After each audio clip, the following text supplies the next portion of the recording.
سورۃ المدثر کے بارے میں ایک روایت یہ بھی ہے کہ اس کی جو پہلی 7 آیات ہیں یہ پہلی وحی ہے جو حضور پر نازل ہوئی، اور یہ ایک چونکہ صحابی کی رائے ہے لہذا اس کا ذکر کرنا مناسب ہے، لیکن یہ کہ یہ کنسنسس جس پر ہے وہ یہی ہے کہ یہ پہلی نہیں ہے بلکہ پہلی وحی جو آپ پر آئی وہ سورہ علق کی ابتدائی 5 آیات ہیں۔ مغالطہ اس وجہ سے ہوا ہے کہ سورہ علق کے نزول کے بعد جو اس کی آیات ہے شروع کی 5 اور اغلباً سورہ نون کی پہلی 7 آیات، پھر سورہ مزمل کی 10 آیات، ان کے نزول کے بعد پھر کچھ وقفہ رہا ہے۔ اس وقفے کے دوران جو ہے حضور پر خاصی طبیعت کے اندر بے چینی کی کیفیت طاری رہی۔ آپ چاہتے تھے کہ جلد از جلد یہ قرآن نازل ہو، لیکن اللہ تعالیٰ کی اپنی ایک مشیت تھی، اپنی حکمت کے تحت اس نے اس کا نظام بنایا تھا۔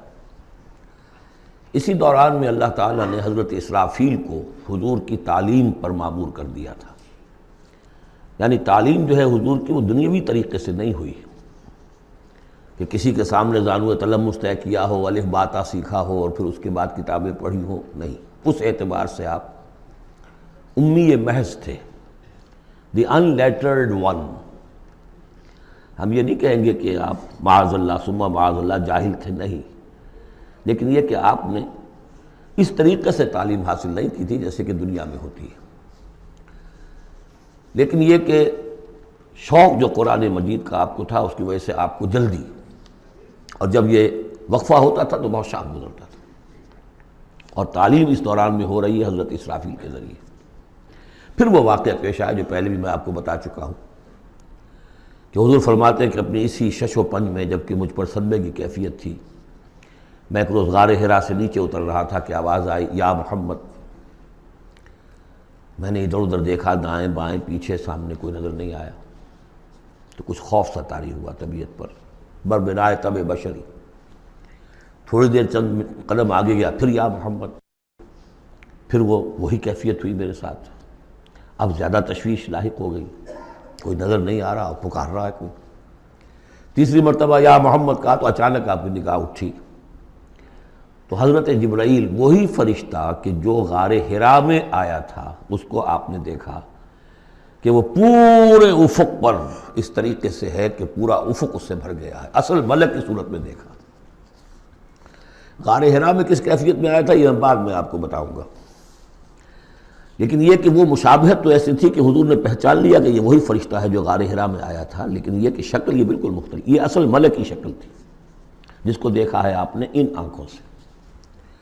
تو اس پر آپ پر دہشت طاری ہوئی ہے اور آپ گھر آئے ہیں، اور آپ پر کپ کپ اسی طاری تھی جیسے پہلی وحی کے وقت ہوئی تھی کیفیت، وہی اس کے بعد بھی ہوئی ہے۔ پھر یہ سورہ مدثر کی یہ 7 آیات آپ پر نازل ہوئی ہے۔ تو اس حوالے سے یہ پہلی وحی ہے، لیکن پہلی وحی ہے پہلی فترت کے بعد، پہلا وقفہ جو ہوا وحی کے اندر، اس کے بعد پہلی وحی ہے۔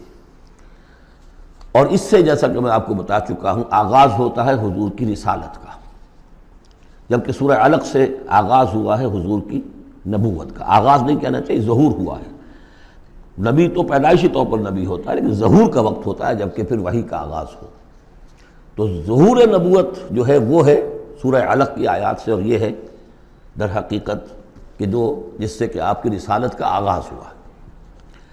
اس کا جوڑا تھا سورہ مزمل، وہ ہم نے پڑھ لیا۔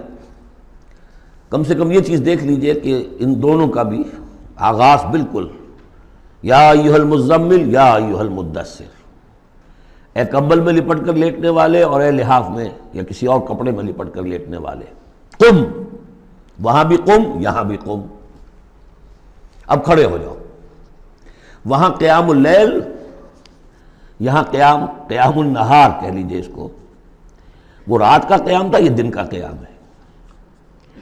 اس رات کے قیام سے آپ کے اندر روحانی ترقی کو بڑھانا مقصود تھا، تاکہ جو بھاری بوجھ آپ کے کندھوں پر یہ سورہ مدثر کی آیات کے حوالے سے آنے والا ہے، اگرچہ آپ معراج انسانیت میں پہلے سے فائز تھے، وَإِنَّكَ لَعَلَىٰ خُلُقٍ عَظِيمٍ، یہ تو ہم سورہ نون میں پڑھ چکے، لیکن یہ کہ اس بوجھ کو اٹھانے کے لیے عام انسانی اخلاق سے بھی بلندتر روحانی طاقت کی ضرورت تھی۔ اور وہ اسی طریقے سے پیدا ہو سکتی تھی کہ یہ قرآن مجید کو آپ خوب کوٹ کوٹ کر اپنے اندر اس کو داخل کیجئے، جذب کیجئے۔ رتل القرآن ترتیلا، ہیمر اٹ ڈاؤن۔ حالانکہ کتنا قرآن اس وقت نازل ہوا تھا، مطلب repeat repeat and repeat and repeat, جیسے آپ زور زور سے کسی چیز کو ہیمر کرنے کے لیے ٹھوک رہے ہیں تو اس کو ہیمر کرتے ہیں۔ تو میں تو یہی لفظ استعمال کرتا ہوں، قرآن کو hammer it down into your heart, آپ کے دل میں، آپ کے پورے وجود میں یہ سرات کر جائے، جس کو اقبال نے خوبصورتی سے کہا، چوں بجاں در رفت جاں دیگر شود، جب جان کے اندر یہ قرآن سرایت کرتا ہے۔ اب یہ جو سورہ مدثر ہے، اس میں البتہ اس کی پہلی 3 آیات بڑی اہم ہیں، اور اس کو اچھی طرح سمجھ لیجئے، ایک ایک آیت کو سمجھیے، یا ایھا المزمل یا ایھا المدثر، ان دونوں سے ایک بات سمجھ لیجئے کہ حضور کی زندگی کا ایک خاص دور ہے جو ان کے پس منظر میں ہے، جب آپ پر غور و فکر کا، سوچ بچار کا غلبہ ہو گیا تھا۔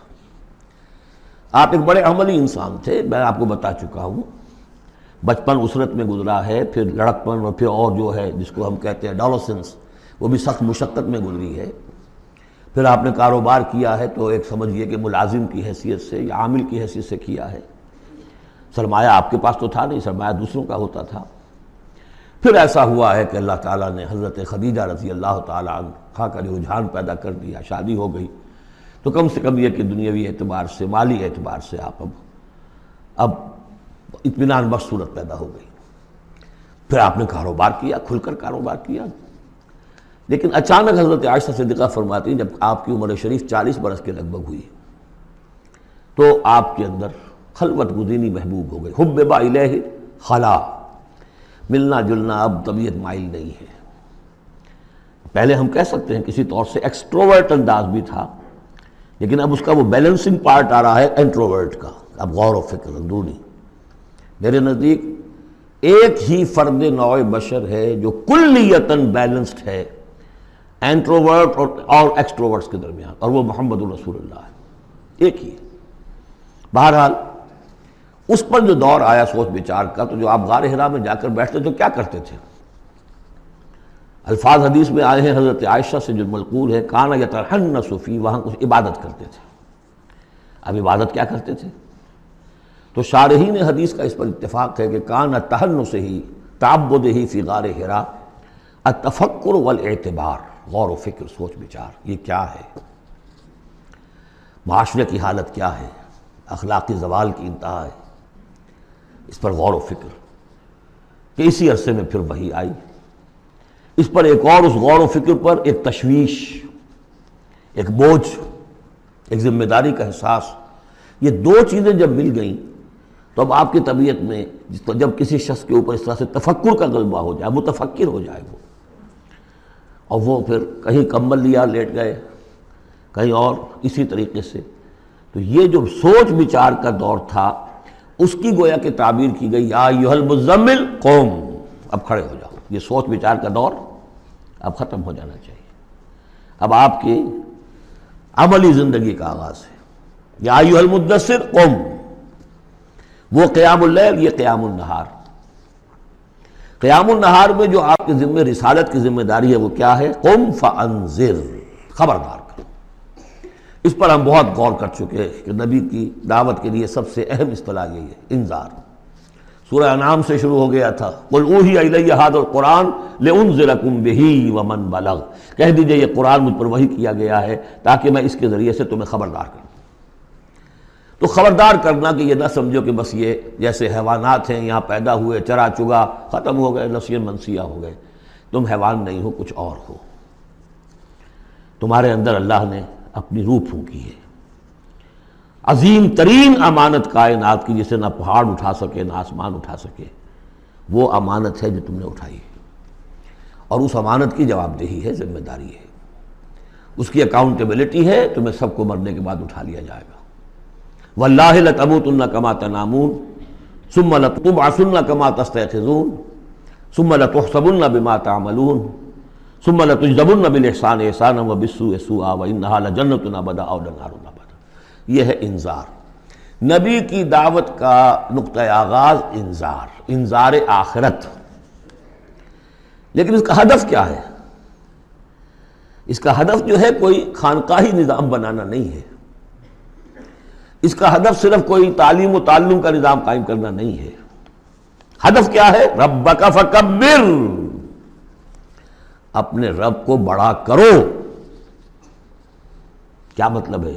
رب تو بڑا ہے، کیا بڑا کریں گے؟ اس کی بڑائی مانی نہیں جا رہی، اس کے خلاف بغاوت ہے۔ ظہر الفساد فی البر والبحر، اس کی بڑائی منواؤ، اس کی بڑائی نافذ کرو۔ اسی کے لیے یہی لفظ ہے، وہ نیوکلیس ہے جس سے کہ پھر یوں سمجھیے بیج ہے یا گٹھلی ہے جس سے کہ تمام الفاظ نکلے ہیں۔ اقامت الدین، دین کو قائم کرو۔ لِیُظْہِرَهُ عَلَى الدِّینِ کُلِّهِ، تاکہ اس دین حق کو تمام کے تمام نظام دین پر، نظام زندگی پر نافذ کیا جائے، غالب کیا جائے۔ مختلف اصطلاحات ہیں۔ لِتَكُونَ کلمۃ اللہ العلیٰ، تاکہ اللہ کی بات سب سے اونچی ہو جائے۔ وَيَكُونَ الدِّینُ كُلُّهُ لِلَّهِ، دین کل کا کل اللہ کے لیے۔ یہ سب کیا ہے؟ تکبیر رب، وَرَبَّكَ فَكَبِّرْ۔ تو یہ تین آیتیں اس اعتبار سے کہ حضور کا ایک خاص دور، تدبر، تفکر، پھر فکر مندی، یہ بھی بتا دیا تھا ورقہ ابن نوفل نے۔ اب دیکھیے انہیں صحابی نہیں سمجھا جاتا، کیوں؟ کہ ان کا انتقال فوراً ہو گیا تھا۔ اس کے بعد جب رسالت کا حکم آیا ہے اس وقت وہ موجود نہیں تھے۔ تصدیق کی ہے انہوں نے، نبوت کی تصدیق کی ہے، ان کا یہ وہی ناموس ہے۔ جب حضرت خدیجہ لے کر گئی حضرت ورقہ کے پاس کہ عمزاد میرے چچا کے بیٹے، ذرا دیکھیے یہ آپ کے بھائی کو کیا ہوا ہے، کیا تجربہ انہیں پیش آیا ہے۔ وہ کہا کیا تم نے دیکھا؟ آپ نے بیان کیا کہ ہاں یہ وہی ناموس ہے جو موسیٰ پر اور عیسیٰ پر نازل ہوا تھا، اور کاش کہ میں اس وقت تک زندہ رہوں جب تمہاری قوم تمہیں اس شہر سے نکال دے گی۔ تو اتنے پریشان ہوئے حضور، حیران ہوئے، اب مخرجیہم، کیا وہ مجھے یہاں سے نکال دیں گے؟ توقع ہی نہیں، وہ تو مجھ سے بڑی محبت کرتے ہیں، میرے قدموں تلے اپنی نگاہیں بچھاتے ہیں، ہر جگہ مجھے خوش آمدید کہا جاتا ہے، کیسے ممکن مجھے نکال دیں گے؟ کہا کہ نہیں، یہ پیغام جس کے ذمے بھی آیا ہے اس پیغام کا پہنچانا، اس کی قوم اس کی دشمن ہو جاتی ہے۔ تو اب یہ تشویش ہے نا حضور کو۔ یہ دور ہے در حقیقت یا ایھا المزمل قم، یا ایھا المدثر قم۔ اب یہ جوڑے ہونے کا کانسیپٹ بھی سامنے ہو گیا، وہ قم اللیل ہے اور یہ قم فی النہار ہے۔ یہاں دعوت اور رسالت کا معاملہ ہے، کیونکہ ان آیات کے نزول سے قبل ابھی آپ کو اپنی دعوت کی تبلیغ کا حکم ملا ہی نہیں تھا۔ تو چونکہ ورقہ ابن نوفل کا انتقال ہو گیا، ان کا شمار جو ہے صحابہ میں نہیں ہوتا۔ اب اس کے بعد مزید جو آیات ہیں، وَثِيَابَكَ فَطَهِّرْ، اپنے کپڑوں کو پاک کر رکھنے کا اہتمام کیجیے۔ اب ان کی بہت صوفیانہ طرز پہ بھی تعبیر کی گئی ہے۔ ثیاب سے مطلب جو ہے وہ کپڑے نہیں ہے صرف، بلکہ دل بھی ہے۔ وَالرُّجْزَ فَاهْجُرْ، ہر قسم کی گندگی سے، گندگی ظاہری ہو اور یا باطنی ہو۔ باطنی گندگی ہے کہ اللہ کے سوا کسی اور سے لو لگی ہوئی ہو، اس شرک کو اندر سے کاٹیے، اور کوئی نجاست ہے تو اس کو باہر سے صاف کیجیے۔ وَلَا تَمْنُنْ تَسْتَكْثِرْ، اور دیکھیے ایسا نہ کیجیے کہ کسی پر احسان دھرے کہ آپ کو جواب میں اس سے بھلا خیر کوئی ملے۔ آدمی کرتا ہے میں دے رہا ہوں یہ ملے گا واپس، یہ بھی کبھی دے گا، آپ اس کو زیادہ چاہنے کی توقع بھی نہ دیجیے۔ یہ تو عام ترجمہ کیا گیا ہے، لیکن مجھے پسند ہے جو مولانا اصلاحی صاحب نے ترجمہ کیا ہے، وَلَا تَمْنَنْ، منن کے معنی توڑنے کی بھی ہوتے ہیں، کاٹ دینا۔ وَلَا تَمْنُنْ، دیکھو اپنی اس جد و جہد کو، اپنی اس جو بھی آپ کے ذمے فرض منصبی عائد کیا گیا ہے اس کے ضمن میں اپنی کوشش کو منقطع نہ کر دینا، جو بھی حالات ہوں جاری رکھنا۔ تستکثر، بہت بڑے نتیجے نکلیں گے انشاءاللہ، کثرت کے ساتھ آپ کو وقت تو لگے گا، لیکن یہ کہ پھر آپ کا جو ہے بول بالا ہوگا۔ وَلِرَبِّكَ فَاصْبِرْ، اور اپنے رب کے لیے صبر کیجیے۔ اور یہ میں عرض کر چکا ہوں، صبر کے ساتھ لام آ جائے تو انتظار کیجیے، اپنے رب کے حکم کا انتظار کیا کیجیے، جو بھی حکم آئے اس پر عمل کیجیے۔ یہ 7 آیات ہیں۔ تو یوں سمجھیے کہ اس سورت کا ایک خاص جو ہے مناسبت قائم ہوتی ہے سورہ علق سے۔ پہلے حصے میں تو حضور سے یہ خطاب آ گیا، مکمل ہو گیا 7 آیات میں۔ اب اس کے بعد 3 آیات میں قیامت کا نقشہ کھینچا گیا۔ فَإِذَا نُقِرَ فِي النَّاقُورِ، جب سور میں پھونکا جائے گا، فَذَلِكَ يَوْمَئِذٍ يَوْمٌ عَسِيرٌ، تو وہ دن بہت سخت دن ہوگا۔ عَلَى الْكَافِرِينَ غَيْرُ يَسِيرٌ، کافروں پر وہ ہلکا نہیں ہوگا۔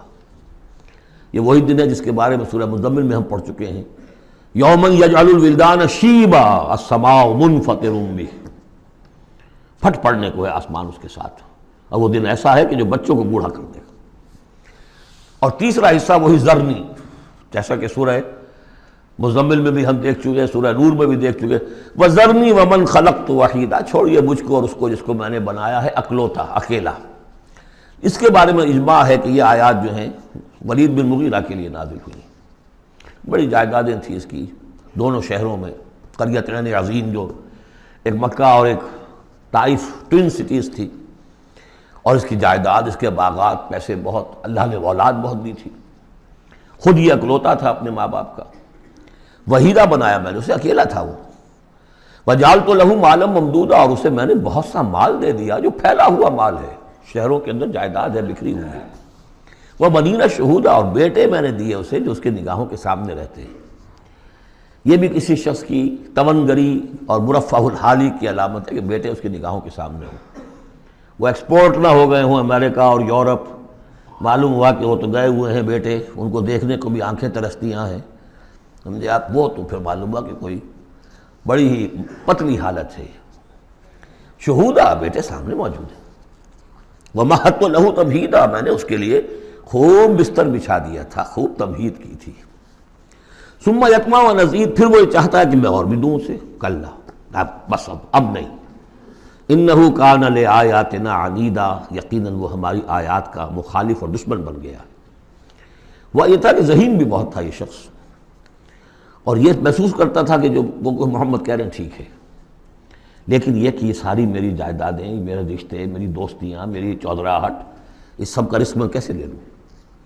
تو یہی وہ شخص ہے جو سب سے زیادہ کمپرومائز کے لیے آپ پر زور ڈالتا تھا کہ محمد اس طرح نہ کرو، کچھ نہ کچھ اپنی بات منوا لو، کچھ لوگوں کی مانو۔ یہ جو رفٹ پڑ رہی ہے، a house divided amongst itself can not stand, Quraish جو ہیں آپس میں تقسیم ہو جائیں گے تو پھر ہماری حیثیت کیا رہے گی؟ بہت مدبر انسان تھا، ایسا نہیں تھا کہ، تو یہ اس کی ساری ذہانت اور فطانت جو ہے، جس کو آپ ورلڈلی وائز کہتے ہیں، وہ بہت ذہین تھا اس اعتبار سے، اس دنیا کے حوالے سے۔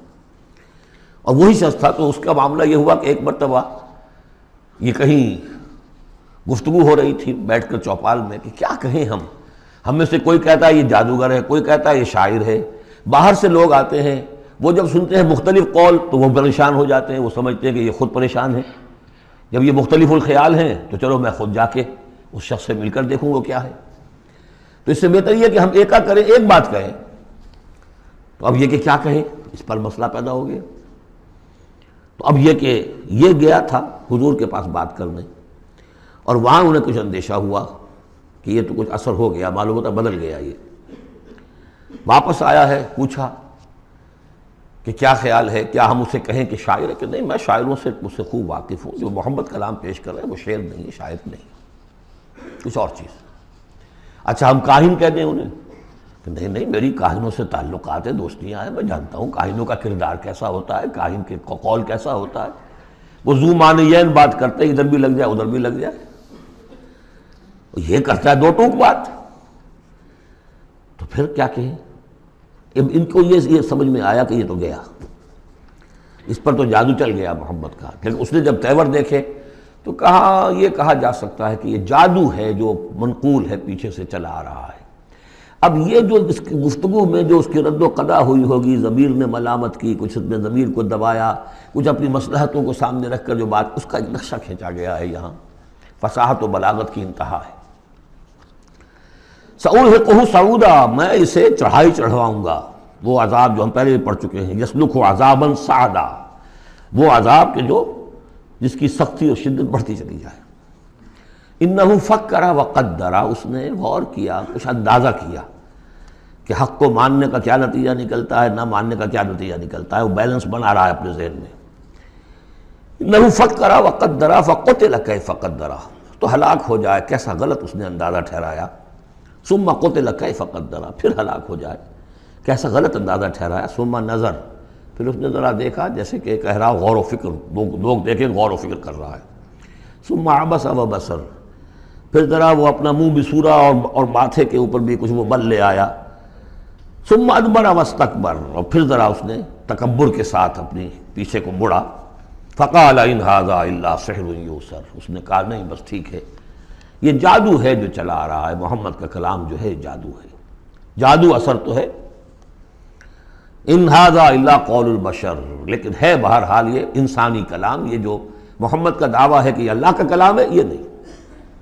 سأصلیہ سقر، اب اس پر جو اللہ کا غضب بھڑک رہا ہے، ان قریب میں اس کو ڈالوں گا آگ میں، وما ادراک ما سقر، اور تمہیں کیا معلوم کہ وہ سقر کیا ہے، لا تبقی ولا تذر، نہ باقی رہنے دے گی نہ چھوڑے گی، موت بھی نہیں آئے گی، لواحۃ للبشر، انسان کی کھال کو جھلس ڈالے گی، علیہا 19، اور اس پر 19 ہیں داروغہ سرہنگ، 19۔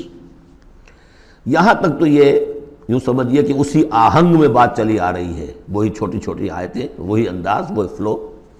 آگے بڑی طویل آیت آ گئی ہے، یہ بالکل سورہ مزمل کی طرح ہے، وہاں جو طویل پھر آیت آئی ہے جس پر کہ ایک پورا رکوع مشتمل ہے وہ بعد میں نازل ہوئی ہے، تو یہ آیت بھی بعد میں نازل ہوئی ہے۔ لوگوں نے کہا ہوگا یہ 19 کیا کچھ تماشا بنا لیا لوگوں نے، اچھا بھائی 19 یہ فرشتے صرف وہاں، تو کوئی ڈر کی بات نہیں ہے۔ کسی نے کہا 10 کو تو میں نبٹ لوں گا، باقی کا تم بندوبست کر لینا، 19 ہی ہے نا، تو ایسی کون سی بڑی تعداد ہے۔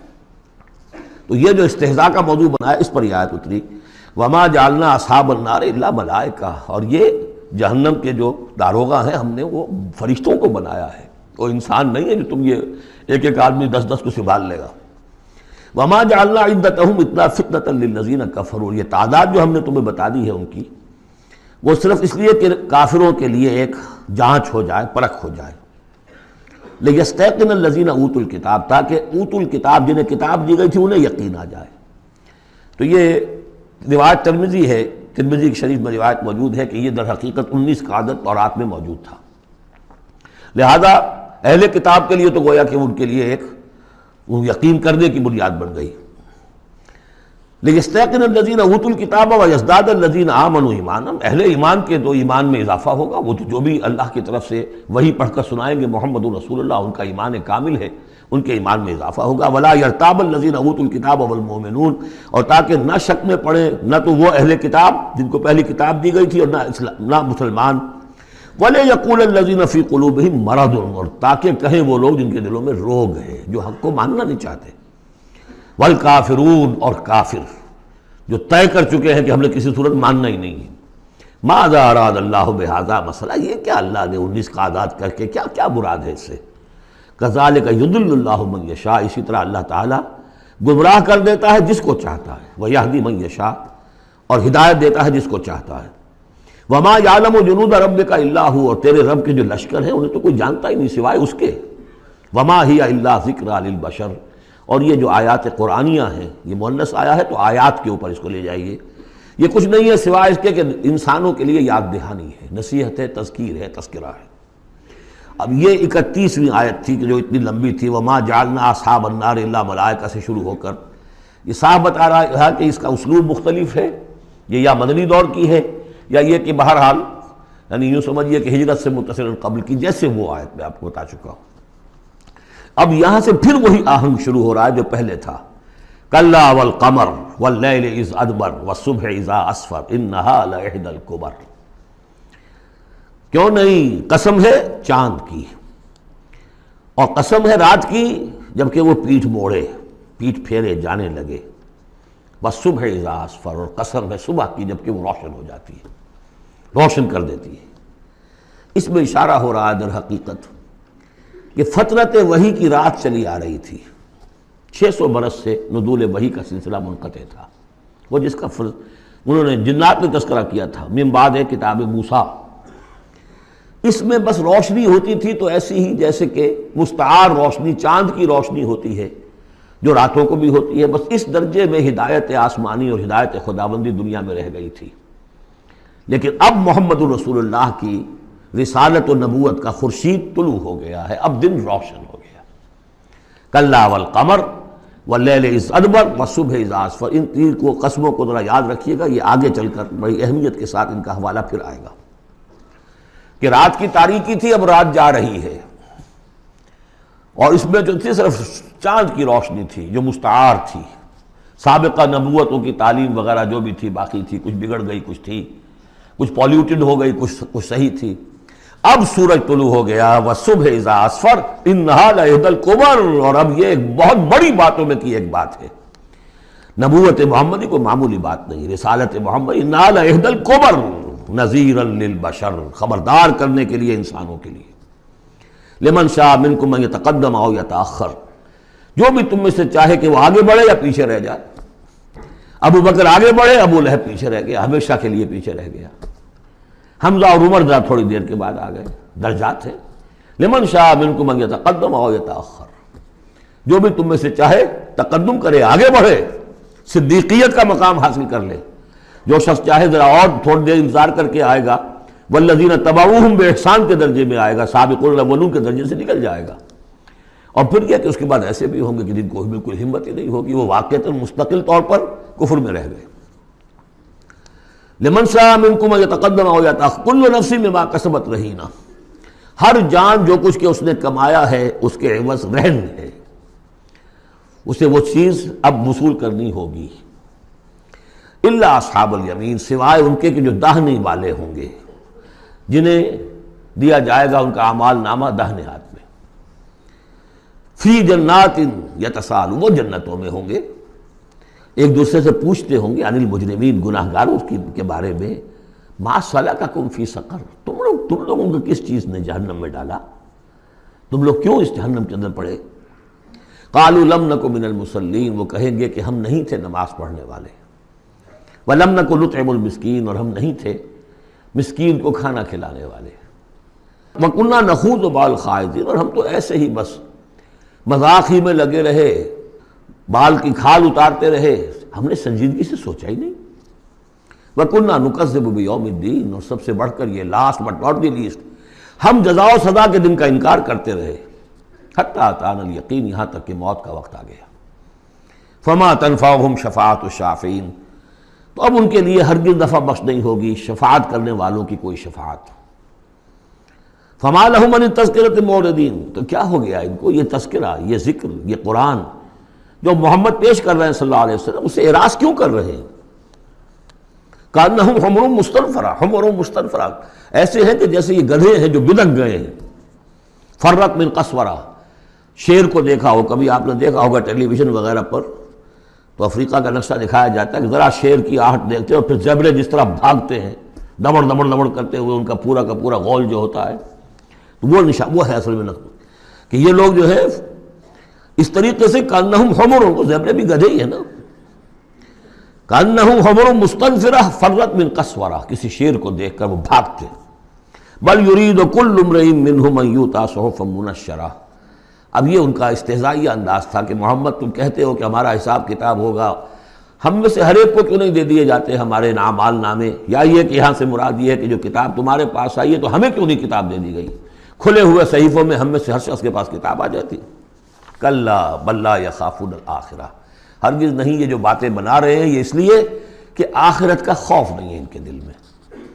جب آخرت کا خوف نہ رہے تو جو باتیں چاہو بناؤ، جیسے وہ کہتے ہیں کہ بے حیا باش و ہر چے خواہی کن، ایک دفعہ حیا کا پردہ اٹھا دو پھر جو چاہو کرو۔ کلا انہ تذکرہ، ہرگز نہیں، یہ تو بس ایک یاد دہانی ہے، نصیحت ہے۔ فمن شاء ذکرہ، جو چاہے اس سے نصیحت اخذ کر لے۔ وما یذکرون الا ان یشاء اللہ، اور یہ نہیں اس سے نصیحت اخذ کر سکیں گے کوئی بھی مگر یہ کہ اللہ چاہے۔ ہوا اہل التقوی و اہل المغفرہ، وہ ڈرنے کے لائق بھی ہے اور وہی مغفرت کا مجاز بھی ہے، جس کو چاہے وہ مغفرت کر سکتا ہے۔ اہل التقوی و اہل المغفرہ، یہ ہے سورہ مدثر۔